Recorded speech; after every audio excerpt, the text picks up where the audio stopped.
Unbent, unbowed, and unbroken. The fleet of the US Navy, be it warships or covert submarines, is nothing short of remarkable. But you want to know what's even better? The stories left untold. From the first 6 ships that set the Navy sailing, to the cutting-edge ships that dominated the world wars, every piece of America's battle history on the seas is legendary. And that's why today we'll be doing something different. In this video, we'll turn every stone, every fragment of history, to uncover the vessels that didn't just sail, the ones who shaped battles, turned the tides of war, and made the US the dominant force on the seas we know today. Make no mistakes, this isn't a video you want to miss. Today, the United States of America boasts one of the largest and most lethal naval forces in the world. But all that naval power only exists because of 6 naval ships acquired by the United States so many centuries ago. What are the actual origins of these original ships, and how efficient were they? Stay with us in this video to find out all of these and more. To fully know the details of the first US naval ships, we'll be taking you on a trip down memory lane, so far back as August 1785. The Revolutionary War had only just ended. The United States was deep in debts, and the Continental Navy had to be dispersed. This meant Alliance, the last American warship, had to be sold just to pay off a small portion of the debts. Just as these events took place, American merchant ships began getting attacked by pirates on the Mediterranean. The Barbary states of Algiers, Tripoli, and Tunis were aware of the American ships' lack of sufficient naval protection, so they sought to exploit this. In the decade that followed, dozens of American merchant ships were attacked, with their cargo stolen and crew members being held for ransom.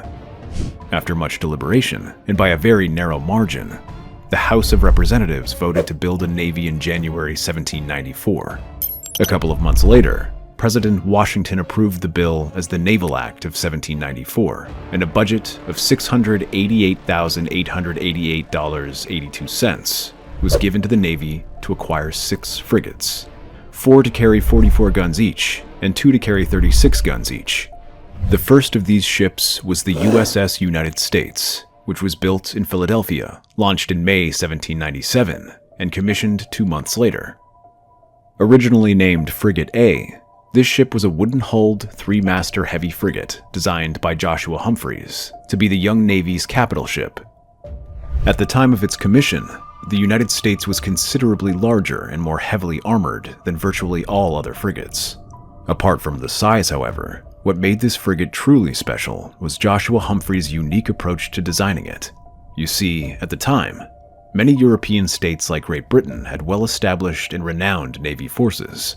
With the US only just starting hers, Humphreys purposefully designed the USS to be able to overpower other frigates while still having the speed to escape from a modern-day battleship. To do this, he ensured this ship had a lot of depth while providing length on the keel and a narrow width to allow it to mount very heavy guns. It was also designed with a diagonal scantling scheme, and although that required extremely heavy planking, it helped to limit the hodging from the ship and make the hull many times stronger than that of other navies.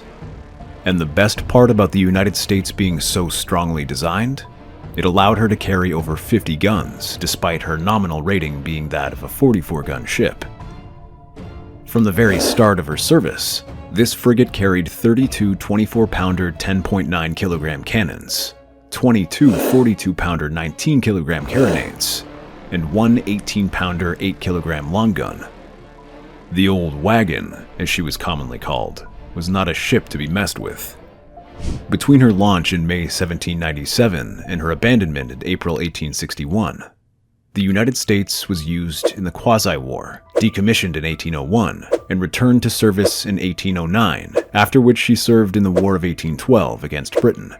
She also battled against the famed HMS Macedonian, which was used in the Second Barbary War, the capture of Monterey, and the Civil War, after which she was docked and broken up in Norfolk.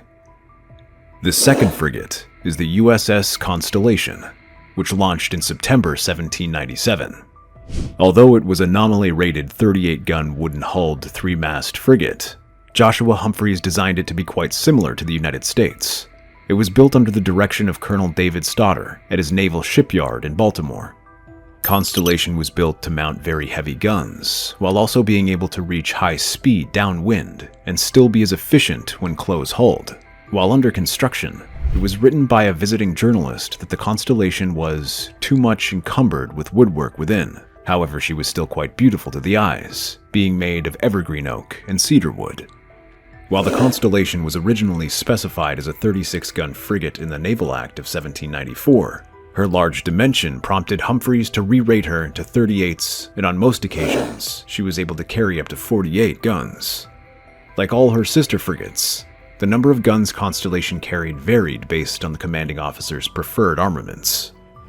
She was launched just as the quasi-war between France and the States began brewing. In February 1799, Constellation fought and captured the French frigate Insurgents to record the first major victory by an American-designed and built warship. But her finest moment came a year later, when she went up against a 52-gun frigate, the Vengeance, in what was a long and furious battle. Despite being struck a number of times, the Constellation did so much damage to the Vengeance that her captain had to ground her to prevent her from sinking. Luckily for the French, Vengeance was able to escape capture under the cloak of the Dark Night, but Constellation wasn't able to pursue her because she had lost her mainmast during the battle. Constellation would later take place in the First and Second Barbary Wars, and the War of 1812 before being used for a number of political and diplomatic outings during the 1820s, 30s, and 40s. Eventually, in 1853, she was disassembled at the Gosport Navy Yard in Portsmouth, Virginia, although false rumors of her being used till the 20th century surfaced for a little while. The third of the original 6 U.S. naval ships is the Constitution, which is actually the oldest commissioned warship afloat in the world to date.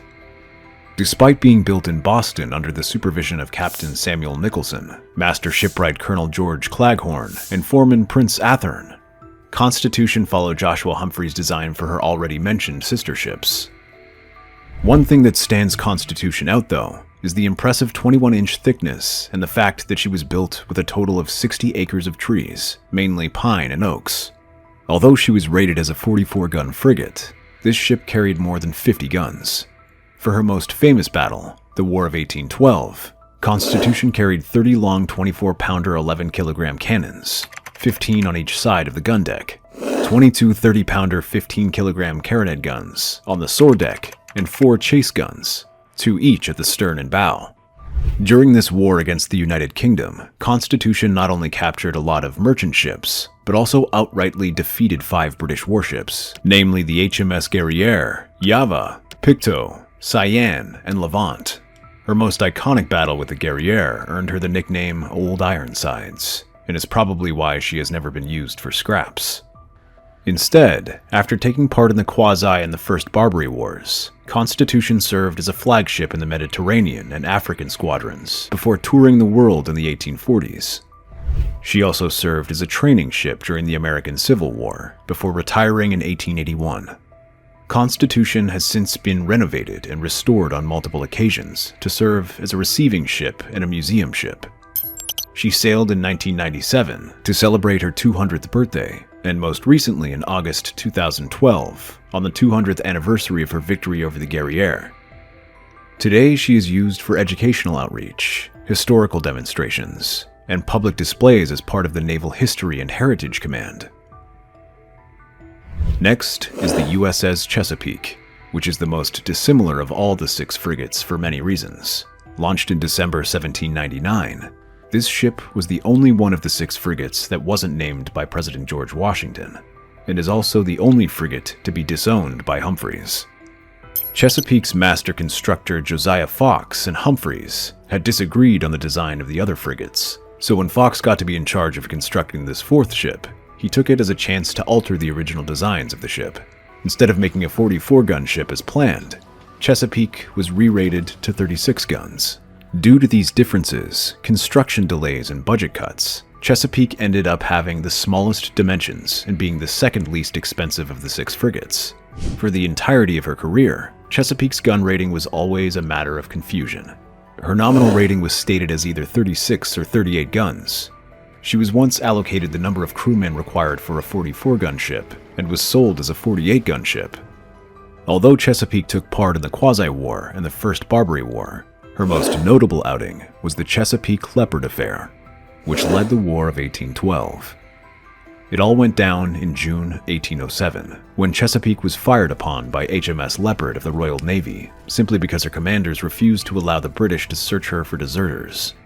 Chesapeake would later make an early patrol during the War of 1812, in which she captured 5 British merchant ships. However, just a year later, she was captured by HMS Shannon and was taken into the Royal Navy as HMS Chesapeake before getting broken up and sold as timber in 1819. Not to be a downer, but Chesapeake just might have been the most unsuccessful of the original 6 frigates. We mean, even the USS Congress, which was the cheapest to construct, had a better history. Congress was launched on August 15, 1799, from Portsmouth Naval Shipyard as a 38-gun frigate, but often carried up to 48 guns. Her design was virtually completely similar to the first 3 frigates, and only cost cheaper to construct, due to the suspension of the project when a peace treaty was signed with Algiers in 1796. Work recommenced on Congress 2 years later at the start of the Quasi-War in 1798. And a couple of years later, she set sail for her first cruise in the war, armed with a battery of 40 guns consisting of 28 18-pounders and 12 9-pounders. Her masts were soon destroyed in a gale, so she was forced to return to port, after which she made regular patrols of the West Indies. Congress would later sail out again during the First Barbary War, and then again for the War of 1812, for which she carried 44 guns, consisting of 24 18-pounders and 20 32-pounders. Working closely with the last of the 6 frigates, she captured over a dozen merchant ships during this war, before making a lengthy voyage off the Cape Verde Islands and the coast of Brazil. Congress also battled in the Second Barbary War before being made to serve as a receiving ship in 1824, where she remained until she was broken up a decade later. The last of the first 6 U.S. naval ships that formed the U.S. Navy as we know it today is the USS President. The last frigate to be constructed, this ship was launched from New York City in April 1800. With Captain Thomas Truxton in command, it almost immediately set out to join the Quasi-War. Being Humphrey's final frigate project, he designed the President with a few alterations based on the experience he had gained while working on the other ships. These alterations included moving the main mast of the ship 2 feet further rearward and raising the gun deck by just 2 inches. Although she was rated as a 44-gun ship, the President, just like her sisters, carried over 50 guns. During the War of 1812, for example, she had a battery of 55 guns, 32 24-pounder cannons, 22 42-pounder carronades, and 1 18-pounder long gun. After taking part in the Quasi and First Barbary Wars, the President got into a war of her own when her crew attacked HMS Little Belt, mistaking it for HMS Guerriere. The ships attacked each other for a long time, causing damage to both parties, resulting in the US and Royal Navy being unable to come to a resolution on who was to blame for the attack. This event contributed to the War of 1812, during which the President made many extended cruises going as far as Norway, where she captured armed schooner HMS Highflyer and numerous merchant ships. Unfortunately, in 1815, while trying to run a blockade, President Washington was chased by a blockading squadron and ended up being crippled by frigate HMS Endymion. The Royal Navy captured her and took her into service as HMS President until they had her broken up in 1818. It's interesting, however, that the Royal Navy were so impressed by the President's efficiency that they copied her design to build another HMS President in 1829.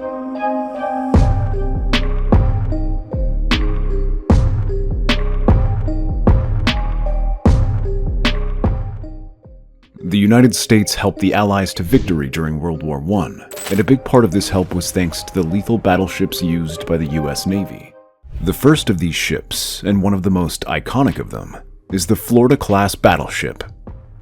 A class made of 2 ships, Florida and Utah, these battleships were basically the model for every other US-made dreadnought. Designed based on close observation and foreign designs, the Floridas were designed to be larger than the previous classes of battleships and more protected than their British counterparts.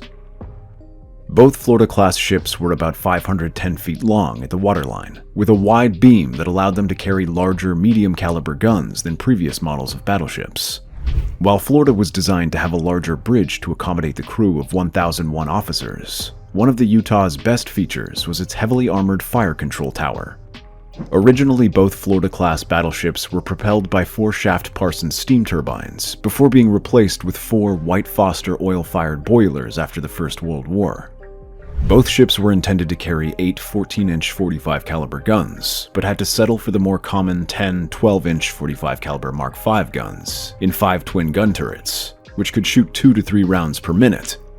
The Floridas had the same turret layout as the Delaware-class ships that came before them, but also had new 5-inch 51 caliber guns for increased splinter protection. Lastly, for these battleships, both had armored belts with thickness ranging from 9 to 11 inches. The case-mated guns with between 8 and 10 inches of armor plate were moved to the ship's superstructure, making it more protected than the majority of battleships made in the early 1900s. Florida was dispatched to Europe just months after the United States joined the war in 1917.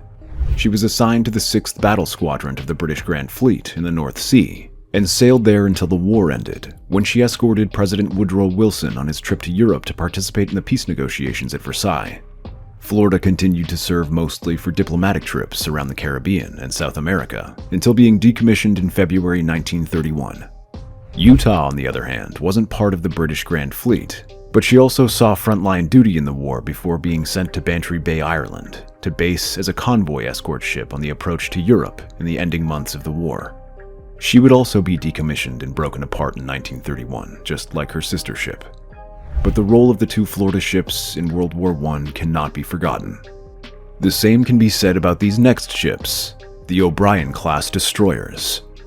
Although launched in April 1914 at the very start of the war, the 6 battleships in this class operated solely in the Atlantic or Caribbean for 3 years.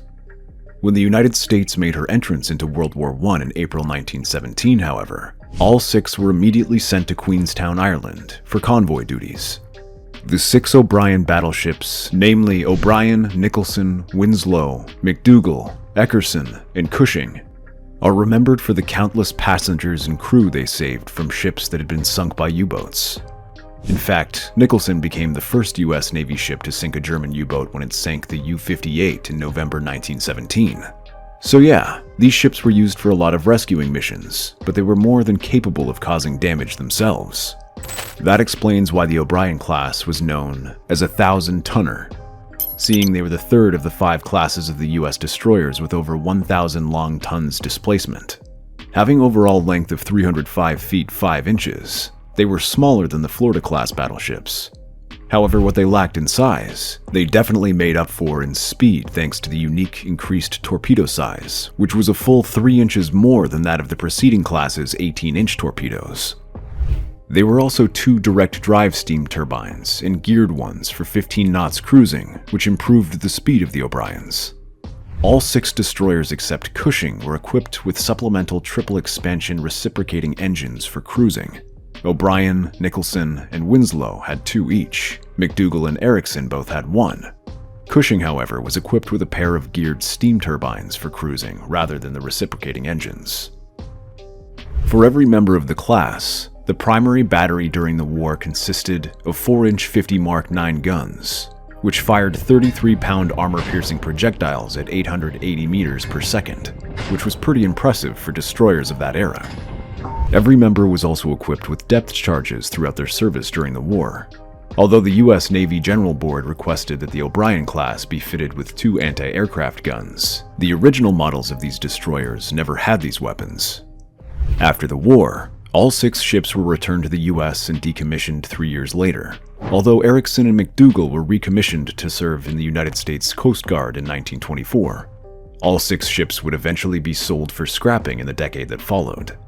As efficient as the O'Brien-class destroyers were, they'd always be outmatched by the next class of World War I ships, the Sampson-class destroyers. USS Sampson, USS Rowan, USS Davis, USS Allen, USS Wilkes, and USS Shaw. These were the final ships of the 26,000-tonner destroyers. And we have to say, the Navy really kept the best for last with this class of destroyers. Not only were the Sampsons the largest and most heavily armored of the 1,000-tonners, but they were also the first ever U.S. destroyer class to mount anti-aircraft guns, 2 1-pounder 37mm autocannons. During the war, these 6 ships also had anti-submarine armaments added, as well as a single depth charge track and a Y-gun depth charge protector. And there's more. The general gun armament for destroyers of this period was also amped up for the Sampsons. They had torpedo armaments of 12 21-inch torpedo tubes, replacing the 4 twin mounts of the preceding class with 4 triple mounts. In fact, the gun and torpedo armament designs for these ships became the standard for the mass production flush deck Wicks and Clemson classes, which were commissioned after the war. These destroyers had a bigger torpedo armament, which used broadside rather than central line torpedo tubes, making it possible for the ship to have some torpedoes remaining after firing a broadside. To achieve this, the Mark 8 torpedo was used for this class of ships. Because of how efficient and well-equipped the Sampson class was, they were made to serve in the First World War only just months after being constructed, and they did not disappoint. USS Sampson, for one, was successful in protecting route transports and merchant ship convoys from Imperial German Navy submarines while serving with the United States Naval Forces operating in European waters. She also successfully answered many distress calls before the end of the war, including rescuing 2 small boatloads of survivors of steamer English Monarch and rescuing the captain and 13 sailors from the steamer Alele.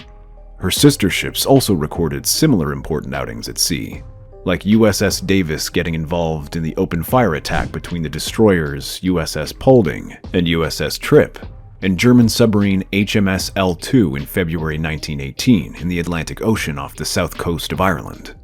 Even USS Wilkes, who was deployed to serve as a convoy shepherd at Brest and St. Nazaire, France, was renowned for her ability to go through stormy Atlantic days despite having very short time in port.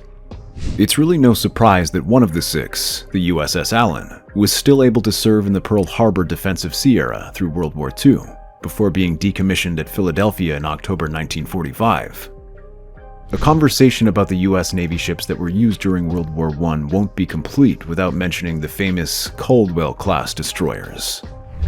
To put it simply, the 6 ships of the Caldwell class were the forerunners of most of the successful destroyers used by the US Navy during the war after the Sampsons. These 6 were actually the first of 279 ordered to a flush-decked design, when the Navy sought to remove the forecastle brake weakness of the 1,000-tonners. While they were admittedly a tiny bit slower than the Wicks and Clemson class vessels of the early 1920s, the Caldwell class, launched in 1916, was an improvement of everything destroyers were known to be at the time. They had a better forward shear to prevent constant washing out of the mount, and had their broadside 4-inch guns relocated to the bandstands aft of the bridge, which helped to keep the mounts dry. Caldwells also had their middle stack wider than their predecessors, as their boiler uptakes were a combination of 2 single uptakes. The success of these designs in mass production destroyers is why they are known as flush deck or 4-stack destroyers. Of the 6 ships in this class, Caldwell, Craven, and Manly were built with 4 funnels, while the other 3, Gwynn, Connor, and Stockton, had only 3. All 6 destroyers had a larger torpedo armament, with 12 21-inch torpedo tubes, and were equipped with Mark 8 torpedoes. Each ship carried a 3-inch 23 caliber anti-aircraft gun, just aft of the bow 4-inch gun. It's important to note, though, that as efficient as these may have been, the original design for the Caldwell class was for 2 1-pound AA guns. The only reason the 3-inch guns were used was the short supply at the time. Remember, they were constructed in 1916, during the war, so there wasn't exactly time to wait for unavailable armament. This low supply actually resulted in only 4 of the 6 Caldwell ships being able to serve during the war. Caldwell, Stockton, Connor, and Manly served as convoy escorts in the Atlantic during the war, while the others never got finished on time to join the battle. So far, we've only considered classes of battleships that took part in the First World War, but this last mention is a single ship so impactful, we have to include it in this video. The USS New York, or as she was known during the war, the USS Saratoga. We're not talking about the Lady Sarah, the more famous aircraft carrier with the same name which served in the Second World War. The Saratoga that served in the First World War was the first American armored cruiser ever built. She was originally built in Cramp, New York, way back in the 1890s, as a radical departure from the USS Maine. She was the sleeker, faster, and more protected version of every cruiser ever made for the US Navy before her. This ship also had lighter armament, with only 8-inch guns, making her best suited for distant stations, although she could serve as a battleship.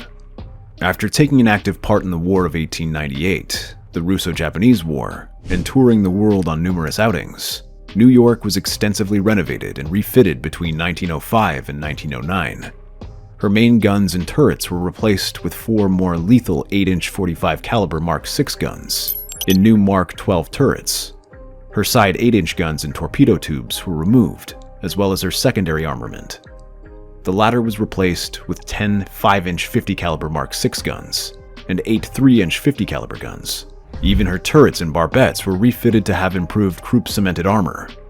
New York also got equipped with 12 Babcock and Wilcox boilers, and the funnels, which were extended with the aim of improving natural draft through the boilers.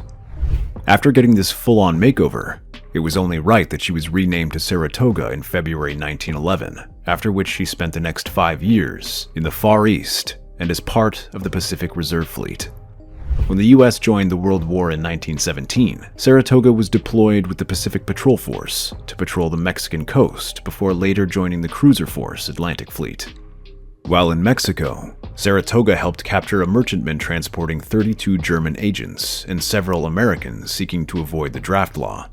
Amidst the war, she got refitted again, this time with 3 2-inch 50 anti-aircraft guns replacing her 5-inch and 3-inch caliber guns.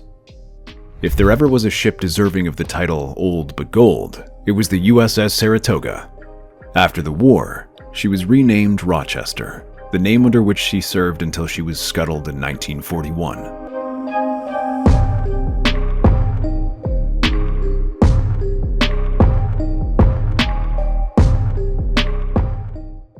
Thanks to modern submarine designs, a lot of people see underwater crafts as luxury vessels. However, over a century ago, during the First World War, submarines were known for being lethal war machines.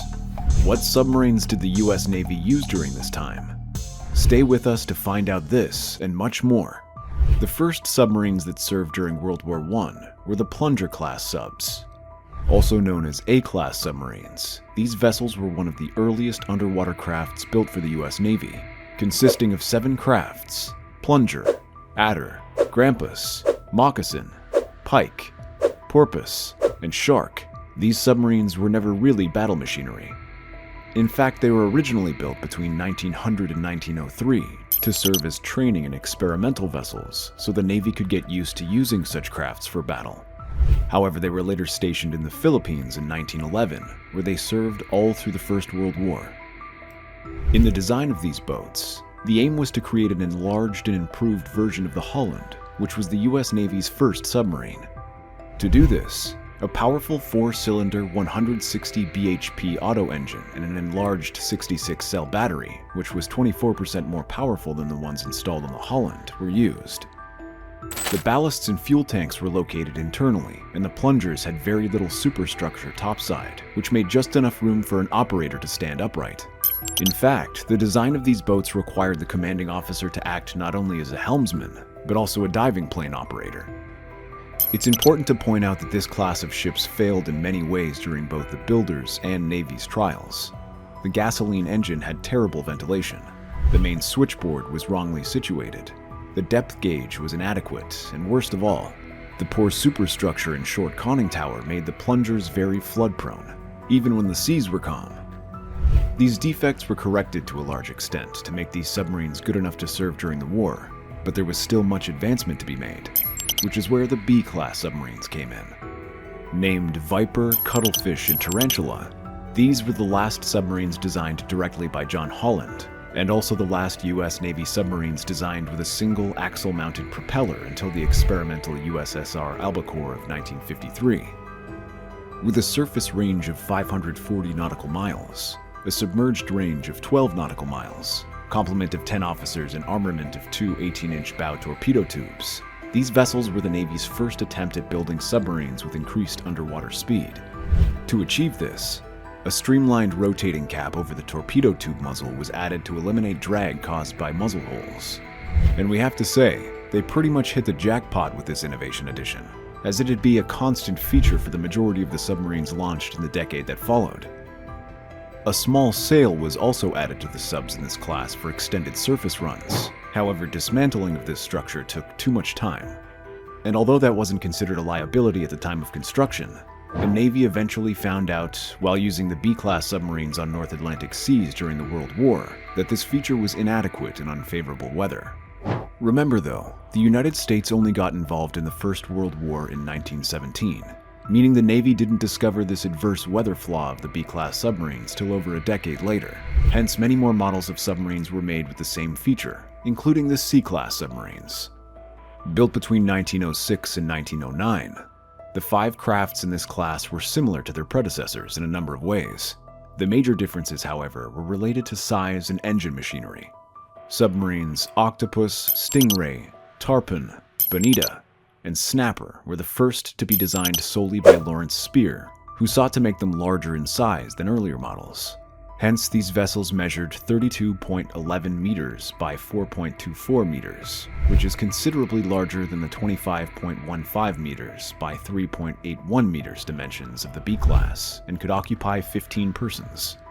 These boats were also the first US submarines to have 2-shaft propulsion, meaning 2 shafts, 2 500 horsepower gasoline engines, 2 electric motors, and 2 60-cell batteries. This design was so groundbreaking, it was maintained till the early 1950s. After being deployed to the Atlantic Fleet, the 5 boats were sent to South America during the war, serving at Coco Solo, Panama Canal. The C-class boats became the first US Navy submarines to hold major trials with warships. Next are the D-class submarines, a trio of submarines who, although were larger than the C-class boats, could only occupy the same number of personnel. They were the first US Navy subs to have a surface range of over 1,000 nautical miles, 1,179 to be precise. The D-class vessels were also the first US Navy boats with 4 forward torpedo tubes, a feature which became the standard until the Tamber class of 1940. During World War I, all 3 boats were deployed to serve on the east coast off New York and Connecticut, where they were used as training boats till they were decommissioned and sold for scrap in 1922. Perhaps the most impressive thing about this class is that a number of renowned future admirals started out commanding these submarines, including World War II Commander-in-Chief William Nimitz. Then we have the E-class submarines, which are almost identical replicas of their predecessors in size, displacement, and armament. Where they are really different is with their engines. The E-class was the first US Navy diesel-powered submarines, and the use of gasoline-fueled engines on submarines globally started going into extinction. These ships also saw the Navy adopt bow diving planes for the first time to improve depth control precision, another feature that would last until the 1950s. While in service, these submarines were known as pig boats because of how terrible the living quarters were. By World War I, only one of the 2 D-class submarines was used. D-1 was deployed to the Azores in World War I as a training vessel, although she was eventually deployed to patrol against U-boats, becoming the oldest and smallest US submarine to perform war patrols in that war. Take a guess for what class of US Navy submarines that served in World War I comes next. You'd be wrong to say F-class. That's right. The 4 F-class submarines which were built in 1914 never took part in World War I, as one of them got lost in 1915 due to a battery acid leak corroding the hull and the other 3 not being needed anywhere near the Pacific, where they were stationed. The G-class submarines, on the other hand, played a very vital role in the war.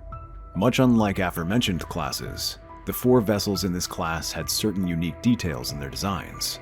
They are often considered to be each in a class by herself. G1, G2, and G4 were gasoline-powered, the last of their kind in the US Navy, but that's as similar as they get. G1, for example, was built with very high performance specifications. It didn't have bow planes and had 3 sets of diving planes spaced along the midship part of the hull to facilitate level diving, and had 4 18-inch torpedo tubes, 2 of which could only fire at angles above, not directly ahead or astern. G2 had the same number of tubes but in different positions, 2 bow internal, 1 bow external, and 1 stern external, with 8 torpedoes. She also had 4 engines, 2 on each shaft with a clutch between them, which made the sub vibrate heavily during operation. G3 was even more different, having not just 4, but 6 18-inch torpedo tubes. 2 of these were bow internal, 2 bow external, and 2 stern external, with 10 torpedoes. She was also the only sub in this class with diesel engines, and the only one to be fitted with sponsons for improved stability. The last member of the class, G4, had 4 torpedo tubes, but hers was 2 bows and 2 stern 18-inch internal torpedo tubes, with 8 torpedoes. Although she comes last, this vessel was the first US Navy sub with a stern tube. She also had similar engine installments as G2, and ended up being the only one of the 4 G-class subs that didn't get fitted with Chariot bridge shields during World War I. These shields were installed to make surface operation more effective in rough weather. Funny how it never proved useful, since none of the submarines were sent overseas during the war. Instead, the G-class submarines were used for training and experiments in submarine schools at Connecticut, Newport, and New London all through the war. The H-class submarines served similar purposes, although some had minor patrol outings during the war. For the most part, these subs were designed just like their predecessors. Double propulsion, diesel engine, similar 4 torpedo tubes and 8 torpedo armaments. It's important to mention, though, that only H1 to H3 was originally built for the US Navy, while the remaining 6, H4 to H9, were built for export to Russia before being seized by the US. Because of the difference in ownership, the first 3 were built to the EB-26A design, with a watertight bulkhead separating the torpedo room from the forward battery compartment. The other 6, on the other hand, were built with the EB-26R design. No bulkhead between the torpedo room and the forward battery, making it just one massive compartment. Up next, we have the class considered to have been the most successful during the First World War, the K-class submarines.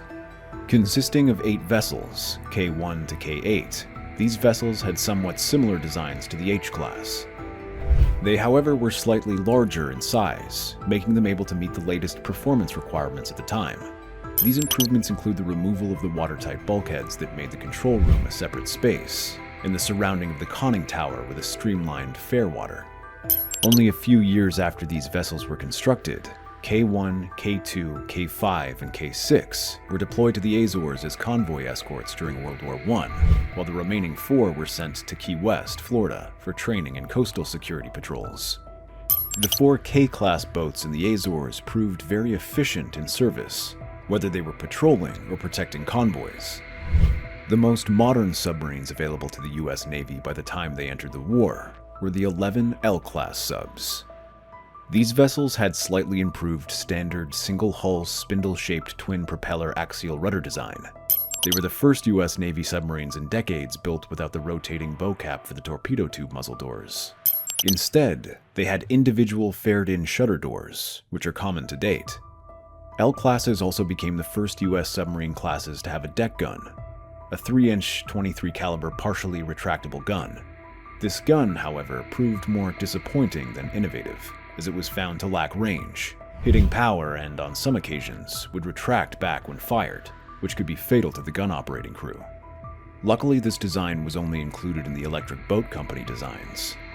The L-class submarines had been poorly used by the Navy in just months of service before USA's entry into the First World War. Hence, they had to be refitted and repaired before being sent to Bantry Bay as Submarine Division 5 for convoy escort and anti-U-boat patrols.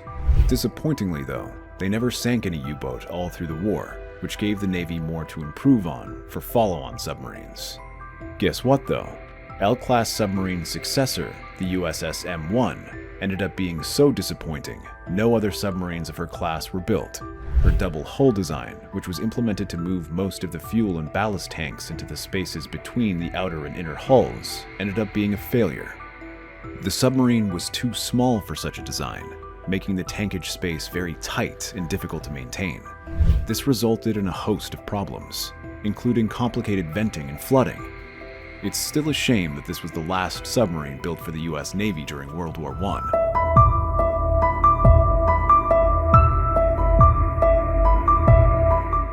The United States had a major role in the victory of the Allies during World War II, and a lot of that success can be attributed to the effectiveness of the Navy.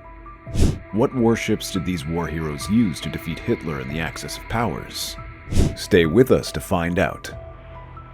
By the First World War, the US Navy had only begun building a decent fleet, but by the time the Second World War hit, the US was working towards having one of the world's most formidable navies. One of the ships that made this possible was the early Standard-type battleships. These are not the most spoken about ships during the Second World War, and for good reason. Some Standard-type battleships had been commissioned since 1916, which was before the First War even finished. And although they were considered super dreadnoughts at the time, these ships were outdated by 1939 when the Second War began. Notwithstanding, these ships still came in handy during World War II. Consisting of the Nevada, Pennsylvania, New Mexico, and Tennessee classes, these battleships underwent a series of upgrades and modernization in the decades between the First and Second World Wars. So by 1941, when the US got involved in the Second World War, the Standard-type battleships were able to serve. Some were assigned to the Atlantic Fleet, while others formed Battleship Row at Pearl Harbor. Mostly these ships served mainly as fire support for amphibious landings because they were deemed too slow to get frontline duties when compared with fleet carriers, which were more common at the time. A couple of the Standard-type battleships did get involved in actual battles though, like when 6 of them took part and came out unscathed in the Battle of Surigao Strait, which actually turned out to be the last battleship versus battleship engagement in naval history. The ships were designed with all-or-nothing armor schemes, each having its main guns on the center line and fore and aft turrets, with no amidship guns. They also had a decent range of about 8,000 nautical miles at economical cruising speed. But all these were for the earlier Standard-type battleships alone. The most recent class of ships that served more effectively during World War II were the Colorado-class battleships, a class consisting of 4 ships: Colorado, West Virginia, Washington, and Maryland. These were the last and most powerful US Navy battleships that were in service before the eve of World War II. According to the original design, they were originally armed with 8 16-inch 45 caliber guns and 4 dual turrets, but were similar in size to the Tennessee-class ships preceding them. They had a clipper bow, which helped keep the ships drier in heavy seas, and made use of turbo-electric transmission with 4 propeller shafts.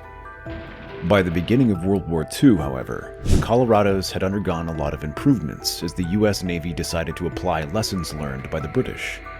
These improvements included the removal of all 5-inch 25 caliber guns and 5-inch 51, which were replaced with dual-purpose 5-inch 38 guns, which were later changed to 16-inch 45 caliber Mark V and Mark VIII guns. The ships also had their superstructure away as to clear arcs of fire for the newly anti-aircraft weapons, as well as the addition of 6 extra quad 1.1-inch guns. During World War II, these ships also had an improved air defense system, with the older 5-inch 25 caliber and quadruple mount 1.1-inch 75 caliber guns still in place, and new 16 Bofors 40mm guns in quad mounts, and up to 32 Oerlikon 20mm cannons in single mounts being added. The ship's anti-aircraft defense was again improved in 1944 during the later years of the war, this time adding at least 20 quad 4mm Bofors mounts to each ship. The Colorados also had 5 compartments separated by armored bulkheads, 0.75 inches thick, added on either side for improved underwater protection. Thanks to all these improvements, the 3 Colorado-class ships were able to serve extensively during World War II. USS Maryland and USS West Virginia were at the front line of the attack on Pearl Harbor in 1941. The latter actually got sunk during the attack, but was later repaired. The 3 ships also served as naval gunfire support ships all through the war, and surprisingly enough, survived the entire war, only to be placed in the reserve fleet and eventually broken down for scrap in the 1950s.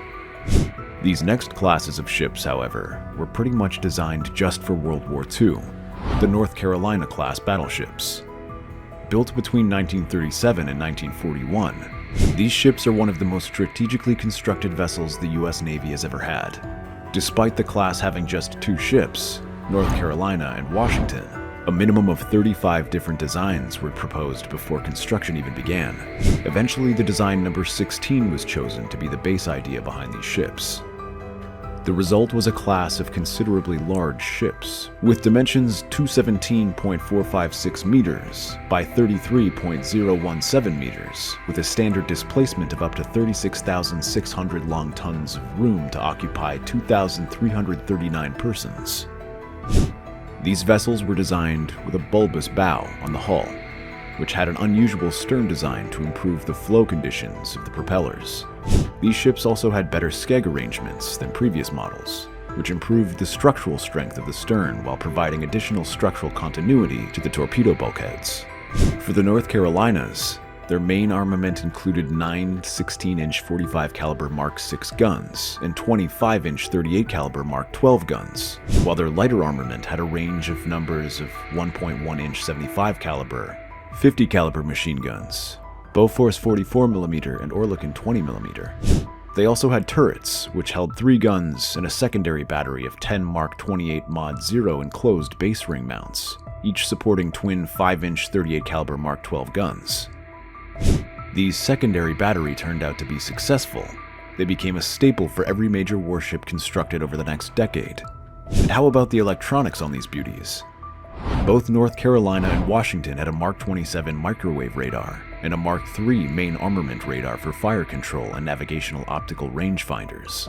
They also had a pretty thick all-for-nothing armor made up of an armored raft that covered from the first gun turret to the rear gun turret. So being lethal and heavily armed, it's no surprise these ships were used extensively during the Second World War. By that we mean the 2 battleships being used to carry out all types of roles, from escorting fast carrier task forces during the Battle of the Philippine Sea to conducting short bombardments. Washington was even used in surface engagements, like the naval battle of Guadalcanal, where he terribly damaged a Japanese battleship. However, both battleships suffered a lot of damage during the war. North Carolina got hit by a torpedo in 1942, while Washington collided with another ship in 1944.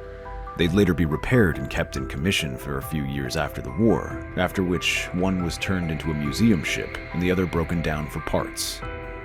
Impressive as they may be, though, the North Carolina battleships weren't the peak of naval power for the US throughout the war, not while the South Dakota-class battleships existed. Although these ships were a little smaller in size than their predecessors, the South Dakotas were more efficient, with the hull having a bulbous bow, quality skegs arrangement, and triple bottom under the armor citadel. These ships had a slightly shorter hull form than the North Carolinas, which really helped to improve the ship's maneuverability and drastically reduce excessive vibration. The ship's main battery featured 9 16-inch 45 caliber Mark 6 guns and 3 3-gun turrets, 2 in a super-firing pair forward, and 1 mounted aft of the main superstructure. The secondary battery, on the other hand, was 16 5-inch 38 caliber Mark 12 guns and 8 Mark 28 Mod 0 twin dual-purpose mounts, thanks to the extra deck on these vessels' conning tower. They also had quite a lot of anti-aircraft weaponry, which were changed over time, from the 12.5-inch machine guns and 12 1.1-inch autocannons to 8.5-inch and 28 1.1-inch machine guns and 16 20mm Oerlikon cannons. This battery was further changed a couple of times until finally 5 Oerlikons were added, 4 Bofors were removed, and a maximum of 145 anti-aircraft guns were installed. The South Dakotas also had improved radar technology. Air and surface search radars, Mark 8 radar fire control, which made them formidable against the Japanese Navy during the war. Perhaps the most impressive upgrades of all this is that the ships in this class also had very commendable armor, as they were designed to withstand a 16-inch shell fire. During World War II, the leading ship in this class, USS South Dakota, escorted aircraft carriers as part of Task Force 16, shot down nearly 30 Japanese planes during the Battle of Santa Cruz, and sailed in the Pacific mostly as a carrier escort. Other ships in the class, USS Indiana, USS Massachusetts, and USS Alabama, all had similar deployments. They shot down Japanese planes, French and Italian battleships, and participated in a large number of combative fleet operations. Despite the 4 ships taking significant hits at different times of the war, they all made it to the end in one piece. Next are the Iowa-class battleships. which were the fastest US Navy ships during the war. They were designed specifically to intercept fast capital ships, like the Japanese Congo class, and are made up of 6 vessels: Iowa, New Jersey, Missouri, Wisconsin, Illinois, and Kentucky. Only the first 4 served in the Second World War, though. You should also know that these were the last battleships commissioned in the US Navy, and they were very effective for over 5 decades, becoming some sort of cultural icon for the US Navy. And not just for their service in the Second World War, but also for the important shore bombardment duties in North Korea, North Vietnam, the Middle East, and their service in the Cold War. During World War II, these ships served as fast escorts for Essex-class aircraft carriers of the Fast Carrier Task Force. They also effectively shelled Japanese positions, and today, virtually every movie, TV show, or video game that portrays a US World War II battleship uses the likeness of the Iowa-class battleships. Constructed specifically to be of great speed, these ships had a double-bottom hull and armored skegs around the inboard shafts. The double-bottom hull could also become a triple-bottom under the armored citadel, and the ships had a lengthened forecastle and a midship, which also improved their speed. Despite being speed-oriented, the Iowas also had a very good stability and impressive maneuverability in open water, which wasn't common for fast vessels of their size.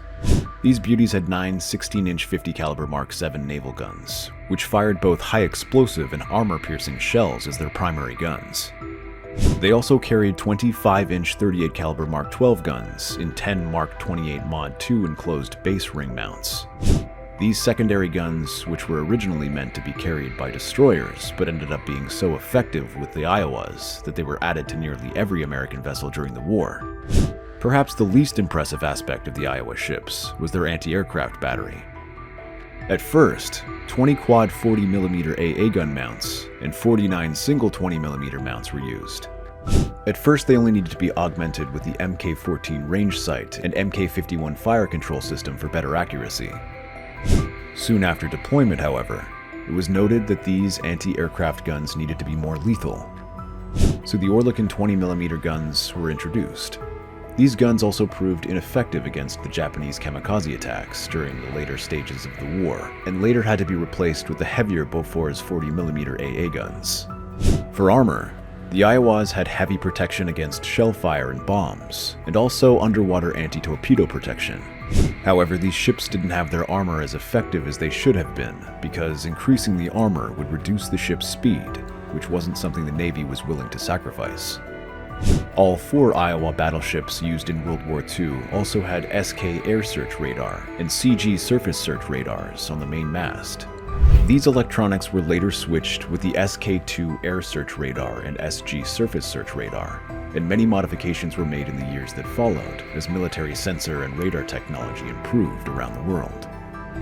They may be outdated today, but back then, the Iowa-class battleships were as good as it gets.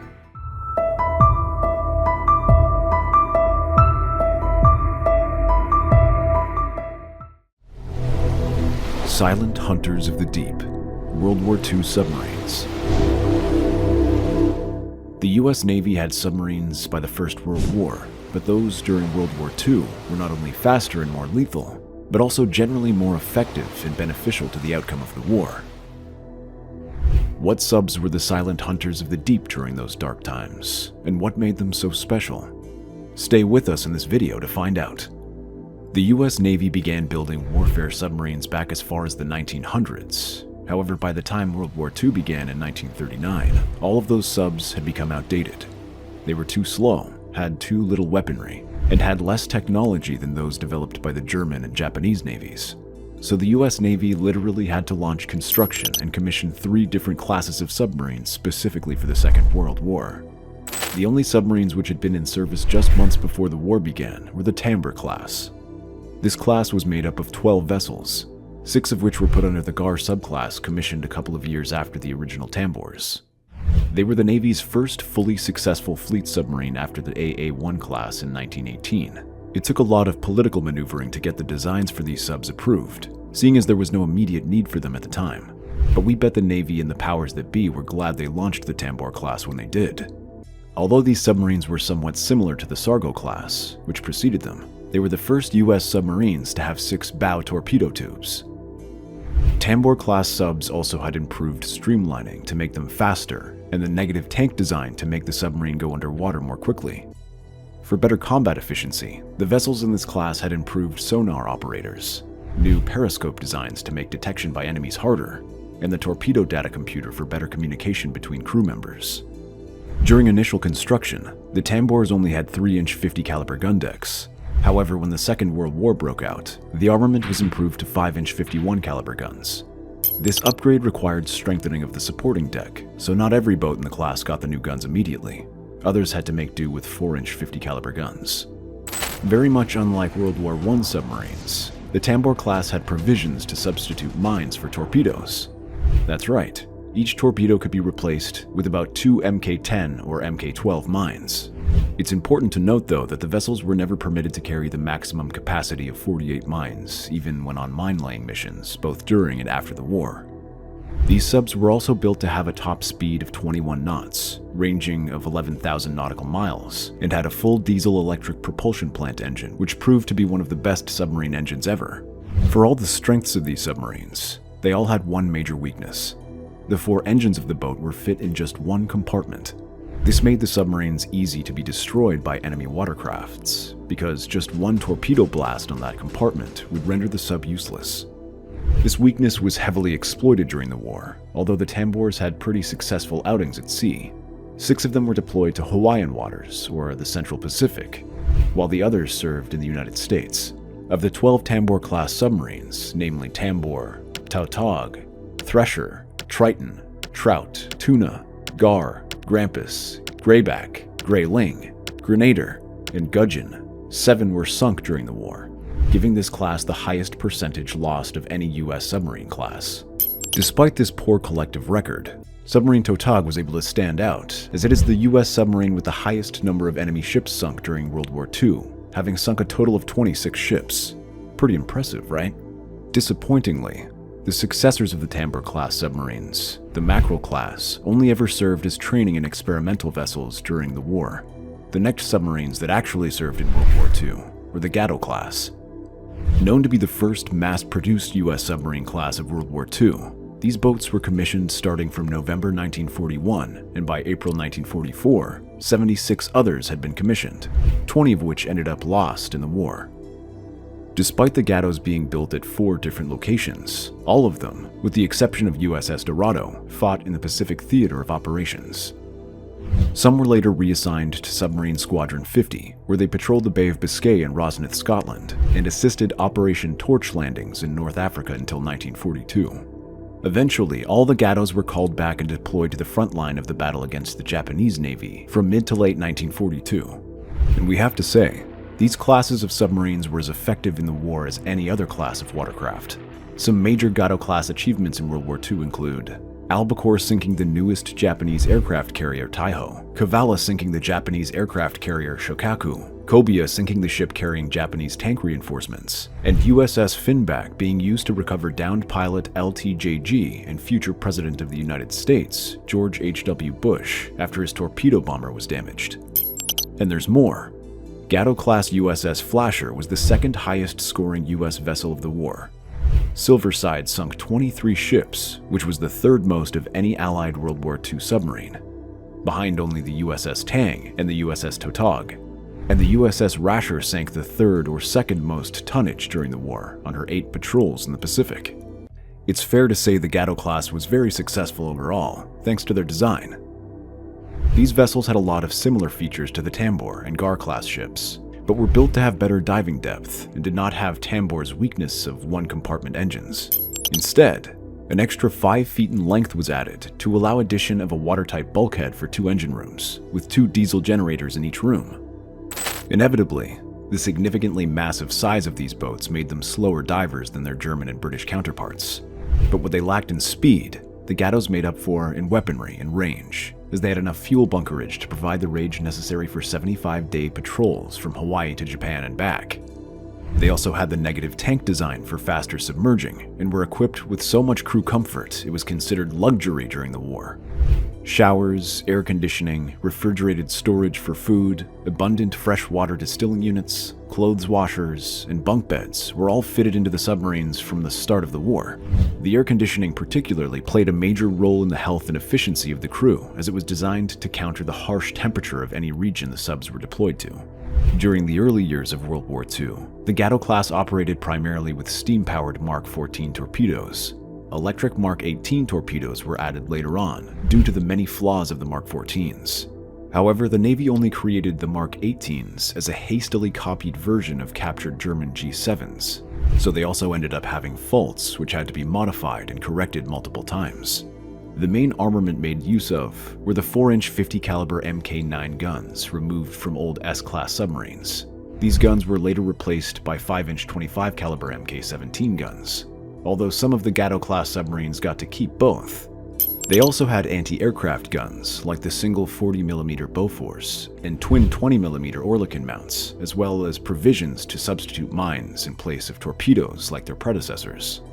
All through the war, the Gatto-class submarines underwent a lot of modifications to their appearance, and by the end of World War II, these boats looked a lot like modern nuclear submarines with their fully shrouded fairwaters. Just as these modifications were being made, the US Navy launched the Baleo-class vessels. A total of 120 boats in this class were commissioned, making them the largest class of submarines in the United States Navy. Although they were not as collectively successful as the Gatto-class subs, 2 members of the Baleo class are considered among the most iconic World War II warcrafts. The first of which is the USS Tang, which ranks second on the list of number of ships sunk in the war with 33, and first on the list of tonnage with 116,454. She also had the most successful war patrol of any US submarine in history, with 10 ships for 39,100 tons in her third patrol. Tang was later sunk and captured in Taiwan due to a circular run of her own torpedo, but was later released following the Japanese surrender at the end of the war, with her skipper Richard O'Kane receiving the Medal of Honor. The other famous Baleo class is the Archerfish, which sank Shinano, the largest ship ever sunk by a submarine, earning her commander Enright the Navy Cross. Despite entering service relatively late in mid-1943, the Baleos played a big role as the submarine force nearly destroyed all of the Japanese merchant fleet and caused significant damage to the Imperial Japanese Navy. While only 9 of this class submarines were lost in World War II, a couple ended up lost after the war, and a member of this class, USS Lancetfish, holds the infamous record for being the shortest commissioned ship of any USN submarine after being sunk by a flood just 42 days into service. When compared to the Gatto class, the only major improvements the Baleo class had was the use of thicker, higher yield strength steel in pressure hull skins and frames. This made them have better test depth, as deep as 499 feet, although Tang once went as far as 612 feet while evading a destroyer. Other than that, the Baleos had similar engine designs to their predecessors, similar anti-aircraft and mine armaments, and they also had their deck guns modified from 4-inch 50 caliber Mk9 guns to 5-inch 25 caliber Mk17 guns. Only USS Spadefish was commissioned in 1944 with the purpose-built 5-inch 25 submarine mount. These boats also had better fairwater designs and refined reductions to the conning tower, periscope shears, and the sail. The last submarines which served in World War II were the Tench-class submarines. Seeing as they were built in 1944 and 1951, these boats were an improvement over all their predecessors in nearly every aspect. Their only flaw is that they began coming into service just about a year before the war ended. This actually became an issue as the US Navy had no need for these types of submarines by the end of the war. Eventually, most of the 29 were converted to reassemble the German Type 21 U-boat, which had a larger battery capacity, better streamlining for increased underwater speed, and a snorkel. And as you'd expect, making so many modifications to an entire class of newly built ships ended up costing the Navy a lot more revenue than deemed necessary by many. Tench-class submarines had the same diesel-electric propulsion layout as the last few Baleo class, with 4 two-stroke diesel engines supplying 2 low-speed double-armature direct-drive electric motors to drive 2 shafts. However, the direct-drive electric motors were much quieter than that of the previous classes. The drivetrain was more reliable, and the main ballast tanks were repositioned to eliminate risk of rupture and flooding. This tank rearrangement also made it possible for the submarines to carry 4 additional torpedoes in the forward torpedo room, making their torpedo armament a total of 28. Like her predecessors, the Tenches were armed with at least one 5-inch 25 caliber gun, additional single 40mm Bofors, and twin 20mm Oerlikon mounts for anti-aircraft weaponry. They also had the same mine armament as previous Tambar, Gar, Gatto, and Baleo classes. Initially, 80 Tench-class submarines were ordered to be built, but by 1944, it was clear that they weren't needed to defeat the Japanese Navy, so production was called off, leaving only 29 finished Tench-class. And with that, we close the curtains on one of the most all-encompassing rundowns of US naval history to ever grace the new media. If you're still here, chances are that you thoroughly enjoyed this video. So why don't you like, subscribe, and turn on your post notifications, and keep the conversation going by leaving a comment down below. Done that already? Then check out the channel for even better videos. But grab a handy snack nearby. You're going to be hooked.